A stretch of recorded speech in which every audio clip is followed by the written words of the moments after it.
Um, I just logged onto the game and I'm here. Let's move somewhere else. Let's move over to this side of the map. Where there isn't a dust storm and you guys can hear what I'm saying. Oh, much nicer. Clear blue skies. Ah, beautiful beaches. And the new Cadillac. Welcome everyone to a brand new video on the channel. Welcome to some Horizon 5, and in today's video I'm going to be playing with this, a new Cadillac that was added into the game obviously a couple of weeks back, but obviously now we can finally get it with the festival playlist. Get your 20 points in the spring season. Oh god, I'm about to puke. Get your 20 points in the spring season and you have it. It's yours. The CT4 Blackwing. Now this obviously is different to the CT5 Blackwing because it's the smaller of the two. I'm guessing smaller number, smaller car. This will be like a... This will be more like a M3 kind of competitor, right? Am I right in saying that? M3, you know, C63 type of competitor. Yeah, it's cool. Has an inline 6 sound that I haven't heard before. I'm not gonna say it's new to the game because I've said that with the Cadillac CT5 that we had a few weeks ago, and apparently that's not new. So I don't know if this is a new sound or not, but I like the way it sounds, even from the inside. I don't know. It sounds like a very resonated pipe. I don't know if this is in any other car. Surely people will let me know down in the comments below. But yeah, it's not very different looking to the CD5. Obviously, it still has Cadillac's own design flares added to it. Like I said with the CT5, I actually really like the direction that Cadillac is going with their cars. I think they've done a really good job. With this one, I want to take it drifting, I think. What did I do with the last... Wait, did I take the last car drifting as well? I think I did. What about if I do this differently? What if I take this thing out for racing or something, you know? What if I build it for that? Maybe it should be a little bit better. Let's hop into the festival though, so it's nice and quiet. And it doesn't bring me over to the dust storm, because for whatever reason I set my house over where the dust storm is. Right, let's see what sort of customization options there are available for this. So none. Let's go look at the engine swaps. Viper engine. I don't know what engine this is from, but it seems like it's a racing engine. 6.2 V8 PDSC. Wait, is this the same engine? This is the same engine from the CT5. Yeah, I'm pretty sure this is the same engine from the CT5. Racing V8. And a 7.7 liter V12. I think we're gonna keep the standard engine that's in it right now, and I'll just start smashing in the power and stuff like that. I want to see what this thing sounds like. I put slick tire compound on it. Slick tires compound. Some bigger tires for the front and rear. Was it 295s and 285s? That shouldn't be too bad. Wheels are a bit boring, so we need to change those. We need to have this thing looking nice and fresh. I think specialized rim style is probably what we're gonna go with. Let me try to find something here. Actually, nah, we're gonna go with the multi-piece wheels, I think, for this thing. Alright, one second, let me try finding something that actually suits this car. I think I'm gonna go with these HREs, but I don't think I'm gonna paint them black, or keep them matte black, the color that they are right now. I think that's gonna be fine. We can go 20-inch wheels on the front and the rear. Rubber bands, bitch. Yeah, I'm not doing that. I'm gonna leave that alone. We'll see what power this thing puts down, but I'm gonna probably leave it rear-wheel drive, and probably not really give it too much power. I want to see what this thing drives like actually drives like, you know what I mean? Gives better brakes, race suspension. So since this is supposed to be like an M3 competitor, hopefully I'm correct, it's saying that. This thing making about 500 horsepower isn't too bad. What about engine sound? We know what the standard one is like. That doesn't change. Okay, the race exhaust doesn't change too much either. Oh my god. The amount of power, like it's like 200 extra horsepower. It's 209 extra horsepower. I did not expect that. Wait, so should I... Wait, one sec here. Let me try to slap a bunch of power onto this thing. Let me try to slap a bunch of power on it and then see what sort of power this thing, squeeze this out, because then I can probably just all-wheel drive some. It makes 1,000 horsepower! It practically makes 1,000 horsepower. Oh my god. Okay, well, we definitely can't keep this thing rear-wheel drive for that, because I feel like I'm just going to struggle with it. Fully struggle with it. Handling, for whatever reason, goes down by a lot if I do this. Why? Is it just because it adds a tiny bit of weight? Surely not. Alright, surely that doesn't change it. I have to buy all this stuff again. And I think we're done, right? Okay. Well, now it's S2 921. It makes 971 horsepower, weighs 1,440 kilos. Lateral G is 1.9. I'm not really going to worry about that.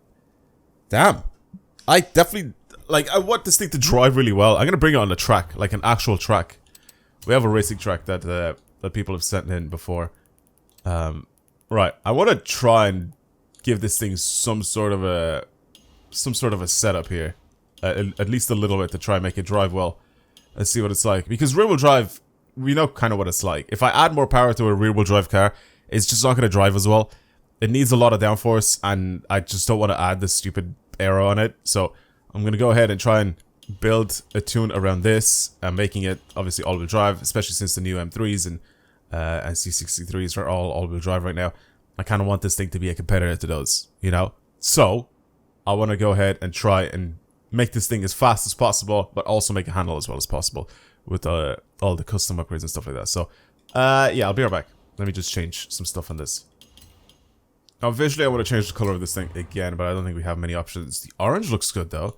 Well, it's so weird how it fades from orange to blue here. I don't know why it does that. From blue to red, it doesn't do it. From any other color, it doesn't do it. It's just from, like, these two. I don't know why. I want to keep this orange. I think orange is pretty nice. Now, for the wheels themselves, I think I might just go full send with these wheels and paint them all the same color, which will be like a polished steel, I think, or a polished aluminium. I think polished aluminium is a little nicer. It's a little brighter. And then for the brakes, I'm going to paint these blue because they were originally blue on the Cadillac. So I'm going to keep those blue. It looks a bit weird with the orange paint, but I kind of like it. It makes it look a little bit more... It stands out a little more. That's what I'm trying to say. It looks good. Actually, one thing that I haven't actually read, I don't know if I've changed it or not, or you're not allowed to change it, is the track width. I think the track width is the one thing that I haven't actually touched on this car. I don't know if it was available or not. I didn't really pay attention to it too much. Yeah, it was. So let me change that a little bit. So it gives it a little bit more of an aggressive stance. I don't really want to go as wide as possible because it just doesn't look good. So I guess the first step, it doesn't really say how many mils that is, but the first one looks better. Okay, cool. Well, setup is done for it. I put just a very basic tune on it. Now, I know for a fact people are continuously going to ask me all the time in videos. I've had them ask me before, I just don't answer them because I can't be bothered to answer the same question over and over again. Why don't I show the tune to people? Right? Why don't I show me tuning the cars to people? And it's because everybody will always have something to complain about. Or something to say. Saying that I do something wrong. This is what I do. And I get these sort of times. Do this instead. It's always the same thing. People will always find something to complain about the way I tune my cars and stuff like that. And I know I don't tune them wrong. Because I know what each part does and how to tune it and stuff like that. And again, this is a basic setup that I put on my cars. So if I need to change anything, I will eventually change it to something else. So that's why. This actually drives really well already.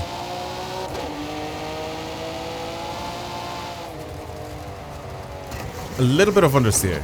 A little bit of understeer. I think it needs aero. Do I give it the aero? For lower corners, it does such a good job. So, like, for tighter corners. But for high-speed corners...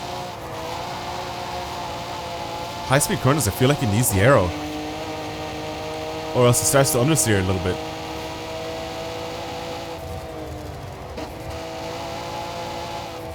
Even just a front end aero. I'm gonna do it. I'm gonna add it on. Just put the splitter on it. On the front end and the counters. The rear is fine.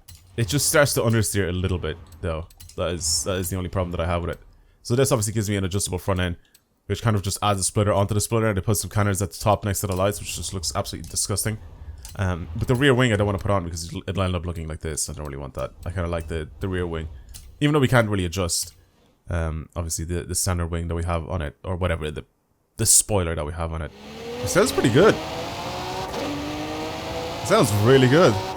I feel like if they add any sort of BMW B58, it'll probably use this engine sound. I'm not gonna lie to you. Oh my god. Okay. I changed. Obviously, I added a bunch of downforce. Okay, that's so much better now. With the front splitter. The back end just doesn't really follow it around, but I prefer the car to oversteer than to understeer. That's always the case. Oversteer is so much more controllable. Oh my god, okay. Let's bring it on a track. Let's bring it on an actual track. I do have a couple of tracks. I hate the way event bloopers is where I need to go into my favorites. Why is it not in my, like, my tracks? So not that. Pinewood Hills Raceway. I've had this in the video before. I'm happy that someone has sent this to me because it's such a fun track. It's got like a bunch of corners from actual real life tracks in it. And it's cool the way this guy has made it. So I kind of want to try it on this track and see what it's like. To just kind of race with this thing. No AI, nothing like that. Just me in the car and then just try to drive it.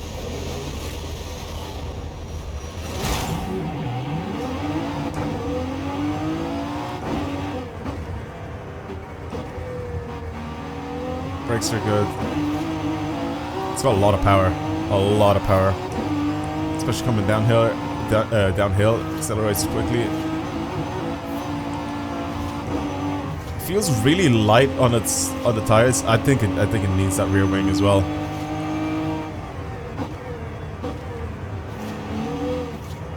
Trying to be as smooth as I possibly can. Like I said, for lower speed corners, it's so easy to like chuck about. It drives really nicely. When I was just like slaloming with it earlier, after I just took it out for the first time, it feels really responsive and nice. It's got too much power. It doesn't need this much power. Yeah, brakes are very good. It's also more rear biased with the way I built it, because I definitely prefer my cars to be more rear biased. Maybe a little bit too much.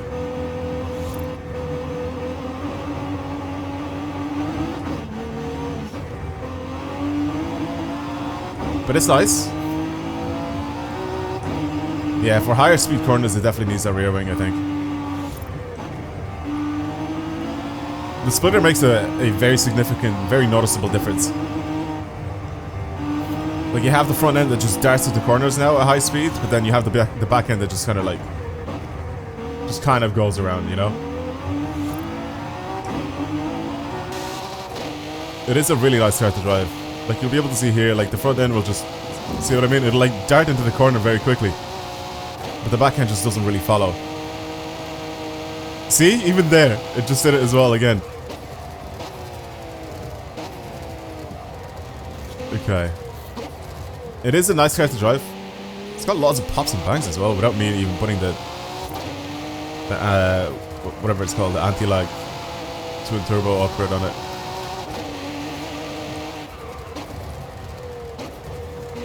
Well, these are much better pops and bangs though. It's not like over the top.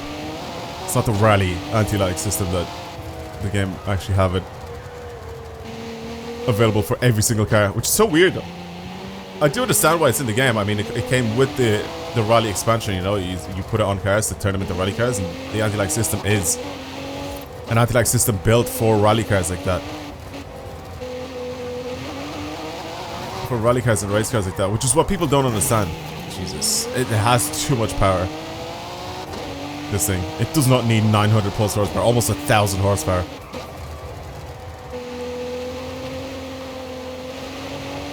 Jesus. Acceleration is good.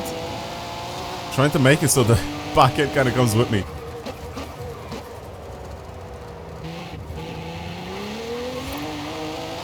Nice and smooth on the power, and then just absolutely hammer it down. Try to be a little bit more ballsy here. See what happens.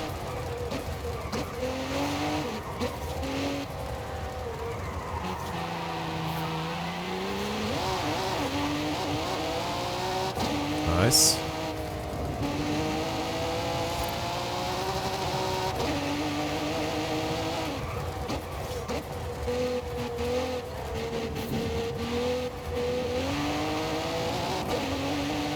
to be so careful when I actually put my power down.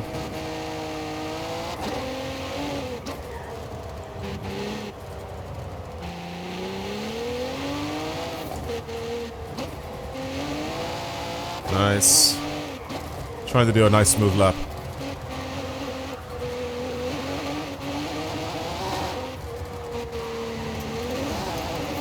Oh, a little bit too fast.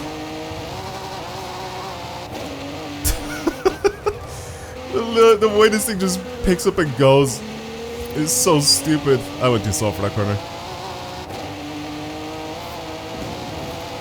Oh my god. That was like 4 seconds faster than the fastest lap I've done before. Oh, it's stupid. It's a really good car. But it's stupid. It just doesn't need this power. See what happened there? Like with the front end. The front end feels really, really like planted, and the back end is just way too light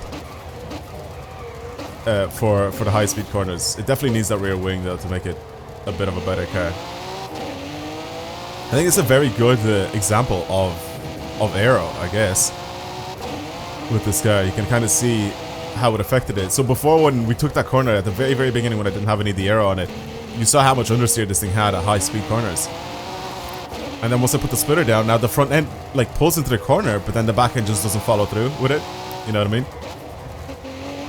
And then when you have the rear wing added on as well for a little bit of downforce, I always make the front end a lot heavier. Sorry, not heavier, but like have a lot more downforce than the rear end, even when I have the wings on, because then I'll have the front end pointed in the right direction, and with the back end I just kind of, you know, follow through and accelerate out of the corner. I hate the way I keep going too fast there, but still though, it's very useful though having that bit of aero on the back end, just pressing it down.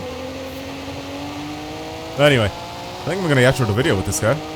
Thank you for watching, everybody. Hopefully you enjoyed it. I know I didn't build it for anything like crazy for drifting or anything like that, but I wanted to see what this thing was like, to kind of race with and see what it's like. It's honestly not bad. With a lot of power, it's very well balanced still. I just feel like it has a bit too much power, and you definitely, if you want to have it like drive at these sort of speeds, I think having aero on it is very important though. Really, really important. I don't think you should be driving this thing without any of the aero. Yes, it's disgusting. Yes, Forza aero needs to go and be replaced with actually some good stuff, but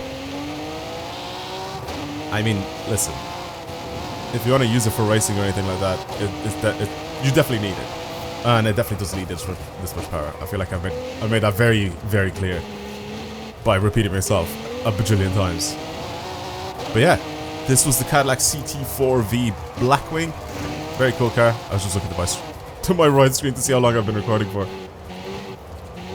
But yeah, this was with the 6-cylinder versus the V8. It's a twin turbo V6. It actually sounds quite good in this game on this car. But yeah, I like it. I like the car. I like the design choices Cadillac are making.